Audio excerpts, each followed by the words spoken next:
Syllabus का point number हम लोग 5 करते हैं, एनवायरमेंटल टॉक्सिकोलॉजी। तो अभी तक इससे कोई क्वेश्चन नहीं आया हुआ था, जस्ट 2023 में ये पहला क्वेश्चन आया है, वो एनवायरमेंटल टॉक्सिकोलॉजी करके आया है 5 नंबर का क्वेश्चन। तो इसको हम लोग देखते हैं और लॉन्ग और शॉर्ट दोनों पर्पज से देख लेंगे, जैसा आएगा वैसा लिखेंगे। तो देखिए स्टार्ट करते हैं। प्राचीन भारत में सामरिक विष प्रयोग और उसका प्रतिकार, community poisoning in incident India and its management. देखिए, जिस प्रकार आधुनिक काल में युद्धों में विषैले रसायनों, गैसों आदि का प्रयोग कर शत्रु सेनाओं में भांति भांति के रोग, विकलांगताओं आदि को उत्पन्न किया जाता था, शत्रु के क्षेत्र, जलाशय, फसलों, भोजन सामग्रियों, वायुमंडल आदि को विषाक्त बनाया जाता था, उसी प्रकार प्राचीन भारत में भी शत्रुओं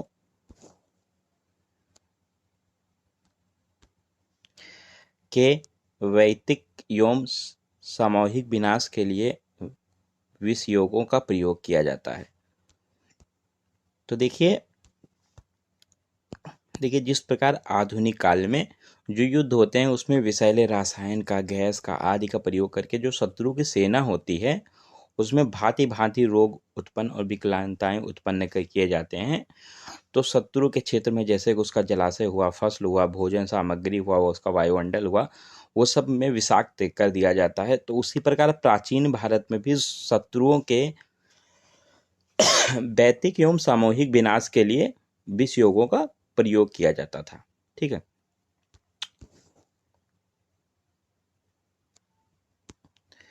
कौटिल्य ने अपने अर्थशास्त्र में अनेक प्रयोगों का वर्णन किया है, जिससे द्वारा शत्रु सेना में सामूहिक रूप से कुष्ठ, प्रमेह, क्षय, हैजा, ज्वर, उन्माद आदि रोगों का प्रसार किया जा सकता है। सैनिकों को अंधा, बहरा, गूंगा बनाया जा सकता है। इस शत्रु के क्षेत्र की भूमि, जलाशय, वहां के वायुमंडल में विषाक्तता बनाया जा सकता है। तो देखिए कौटिल्य ने अपने अर्थशास्त्र में अनेक प्रयोगों का वर्णन किया है, जैसे कि शत्रु जो सेना होती है उसमें जैसे कुष्ठ, प्रमेह, क्षय, हैजा, ज्वर, उन्माद आदि रोगों का प्रसार कर दिया जाता था। ठीक है, कर दिया जाता है। और सैनिकों को अंधा, बहरा, गूंगा बनाया जा सकता है। और शत्रु की भूमि, जलाशय और वहां का वायुमंडल भी विषैला बनाया जाता है। ठीक है, तो देखिए देखें कौटिल्य अर्थशास्त्र के इतने प्रकरण में, तो इसीलिए उस काल में भी सेना के साथ ऐसे विष वैद्य चलते थे जो सामरिक विष प्रयोगों के प्रतिकार में विशेष रूप से कुशल होते थे। तो जैसे उस काल में भी जो सेना होती थी उसके साथ वैद्य भी चलते थे, विष वैद्य। जैसे किसी प्रकार का कोई विष प्रयोग अपोजिट सेना करती है तो उससे जो हमारा सभी प्रकार का सामूहिक विष प्रयोग हो उनका प्रतिकार विशेष रूप से कुशल रूप से किया जा सके, इसलिए हम वैद्य भी लेके चलते थे। तो देखिए आयुर्वेद की संहिताओं में इस प्रकार के प्रतीकात्मक योगों का वर्णन स्वयं इस सत्य का साक्ष्य उपस्थित है। आचार्य सुश्रुत ने अपने शब्दों में क्या कहा है, तो देखिए कहा है, शत्रु देश में प्रविष्ट राजा तृण, घास, भूसा आदि पशुओं का चारा, ठीक है, ये तृण, घास, भूसा आदि पशुओं का चारा, जलाशय, ठीक है, भूमि, अन्न, वायु शत्रु के विष से दूषित कर दिया जाता है। ठीक है, जिससे शत्रुओं द्वारा दूषित की गई इन वस्तुओं को निम्न लक्षण से पहचान किया जाता है और उनके शोधन कर लेना चाहिए, क्योंकि जब प्रयोग करना है तो उनका शोधन करना होगा। जो शत्रु देश होता है तो वो प्रविष्ट राजा के, जैसे कि उनका घास भूसा जो पशुओं के लिए होता है, जलाशय होता है, भूमि होता है और अन्न होता है, वायु होता है, इन सबको दूषित कर देते हैं। तो फिर शत्रुओं द्वारा दूषित की गई इन सब वस्तुओं को निम्न लक्षण होते हैं तो उनको पहचान करके उनका शोधन कर लेना चाहिए, तभी प्रयोग करना चाहिए। तो देखिए सबसे पहले हम लोग स्टार्ट करते हैं कि प्रदूषित जल के क्या लक्षण होंगे, उनकी क्या प्रतिकार होगा, मतलब उनका क्या मैनेजमेंट होगा। तो देखिए प्रदूषित जल जो होगा, तो देखिए उसमें विष से प्रदूषित जल पिच्छिल, उग्र गंध से युक्त, फेनिल तथा रेखाओं से युक्त होगा। मतलब वो जल पिच्छिल होगा, उग्र गंध से युक्त होगा तथा फेनिल होगा, उसमें रेखाएं पड़ी होंगी। ठीक है, उस जल में रहने वाले मेढक, मछलियां आदि मर जाते हैं। जो भी उसमें जलीय जीव जंतु होंगे वो सब मर जाएंगे। पक्षी उस जल को पीकर उन्मत्त हो जाएंगे। ठीक है। जो पक्षी पिएंगे तो उन जल को उन्मत्त हो जाएंगे, पागल हो जाएंगे। मनुष्य, घोड़े, हाथी आदि भी उसमें स्नान करते हैं अथवा उस जल का पान करते हैं तो उसमें वमन होगा, अतिसार होगा, मोह, ज्वर, दाह, शोफ आदि से वो ग्रस्त हो जाएंगे। अगर घोड़े, हाथी आदि उस जल का पान करते हैं, स्नान करते हैं तो उनमें वमन, अतिसार आदि रोग होंगे। तो जो ये दूषित जल होगा इसका कैसे प्रतिकार किया जाएगा?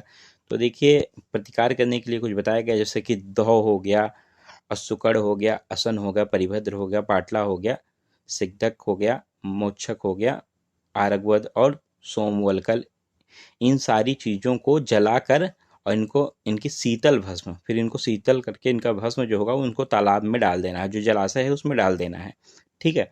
या भस्म को एक अंजलि लेकर और घड़े में डाल दें और अपनी इच्छा अनुसार जलाशयों को शोधन करें, जल का शोधन करें। ठीक है। तो ऐसे ही आप याद कर लो, जल होता है तो डैम याद कर लो या डैम्प याद कर लो तो याद रहेगा। जैसे आप मान लो डैम्प याद कर लिए, ठीक है, तो आपको याद रहेगा धौ। ठीक है। ए से असन, असुकड़, और एम से आपका याद रहेगा मोक्षक। ठीक है। और अगर डैम्प पी से याद किए हैं आपने तो आपको याद रहेगा परिभद्र। ठीक है। तो ऐसे याद रहेगा। स्वच्छ करो या साफ करो तो एस है ना, तो एस से आप याद कर लो सोमवलकल।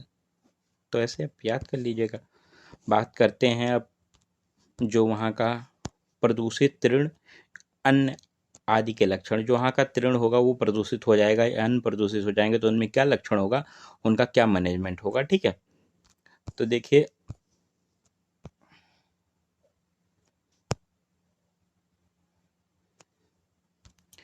विष से प्रदूषित घास भूसा आदि खाने से पशु और विष से प्रदूषित अन्न तथा अन्य खाद्य सामग्रियों को ग्रहण करने से मनुष्य।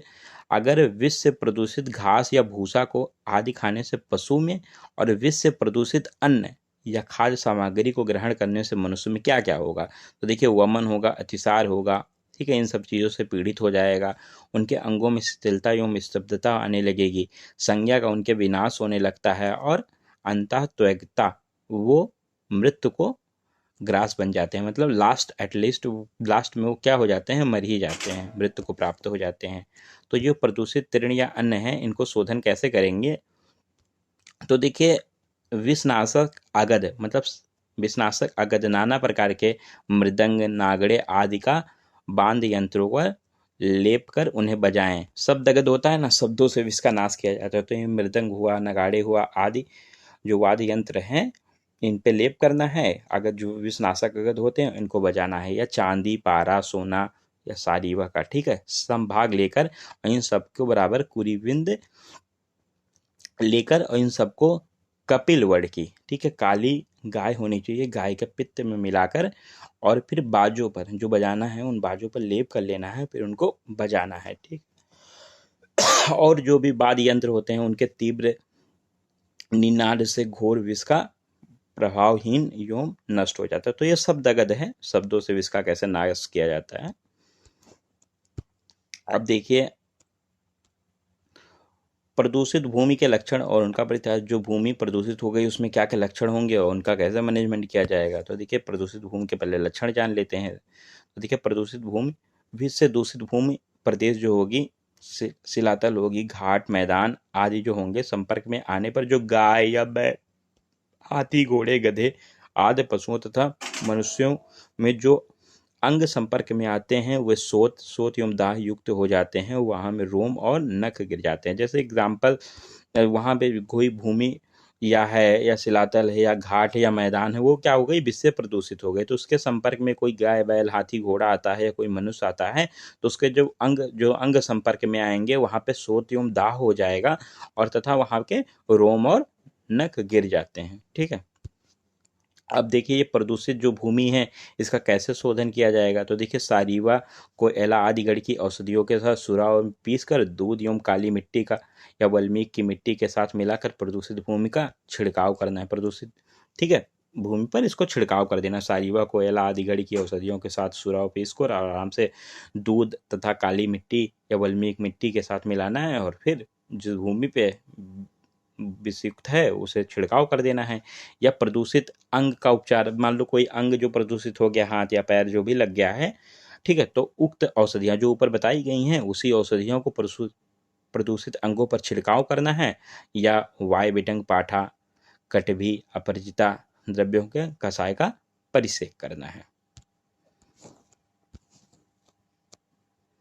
अब देखिए वायुमंडल, अब वो जो वातावरण इन्वायरमेंट होगा वो प्रदूषित होगा तो उसके क्या लक्षण होंगे, उसका कैसे मैनेजमेंट किया जाएगा। तो देखिए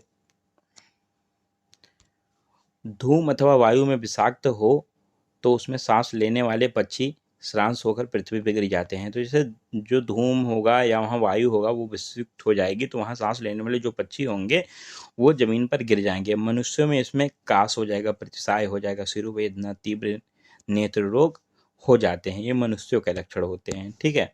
तो वायुमंडल का शोधन कैसे किया जाएगा, तो प्रदूषित जो धूम या वायुमंडल है उसको मैनेजमेंट करने के लिए निम्न चूर्ण को आग में डालना है। वो कौन से हैं, तो देखिए यहाँ लाछा हो गया, हरिद्रा हो गया, अजविसा हो गया, हरितकी हो गया, मुस्तक हो गया, हरेड़ू हो गया, एला हो गया, दल तेज पत्ता मतलब वक्र, तगर, कुष्ठ और प्रियंगु इनका। तो ये याद कर लीजिए, लाख याद कर लीजिए, लाख। तो इसमें बहुत सारे कवर हो जाएंगे, जैसे एल से लाछा हो गया, ए से अदविसा हो गया, ए से एला हो गया, के से कुष्ठ हो गया, एच से से हरेड़ू हो गया, हरितकी हो गया। तो वातावरण की शुद्धि के लिए लाख रुपए खर्च हो गया, ऐसे ध्यान रहेगा आपको। ठीक है। अब मान लीजिए देखिए विषाक्त शस्त्र से विषद्रोगी लक्षण एवं प्रतिकार, मतलब कोई शस्त्र जो विष युक्त था वो लग गया तो उससे रोगी के लक्षण क्या होंगे, उसका प्रतिकार कैसे किया जाएगा, उसकी चिकित्सा कैसे की जाएगा, मैनेजमेंट कैसे किया जाएगा। तो देखिए फेन का वमन होगा, संज्ञा का लोप होने लगता है, हाथ पैर मुख नख आदि काले पड़ जाते हैं, नाक बैठ जाती है, अंग टूटने लगते हैं, संधियां ढीली पड़ जाती हैं, अतिसरण होने लगता है। देखिए जो जिस शस्त्र से अगर वो विषाक्त शस्त्र अगर उसको लगाए तो उसको फेन का वमन होगा, संज्ञा का उसके लोप हो जाएगा, जो हाथ पैर उसके नख वख होंगे वो सब काले पड़ने लगेंगे, नाक उसकी बैठ जाएगी, अंग उसके टूटते होंगे, संधियां उसकी ढीली पड़ जाएंगे और उसको सरल होने लगी। तो इसका उपचार करने के लिए देखिए बताया गया है रोगी की विषाक्त रोगी के समान चिकित्सा करें। ठीक है। और वर्ण की विषाक्त वर्णवत चिकित्सा करें, और वर्ण की जो चिकित्सा होती है उसी विषाक्त वर्ण की चिकित्सा करनी है। जैसे नॉर्मल वर्ण की चिकित्सा की जाती है वैसे विषाक्त वर्ण की चिकित्सा करना है और रोगी के विषाक्त के समान चिकित्सा करनी है। ठीक है।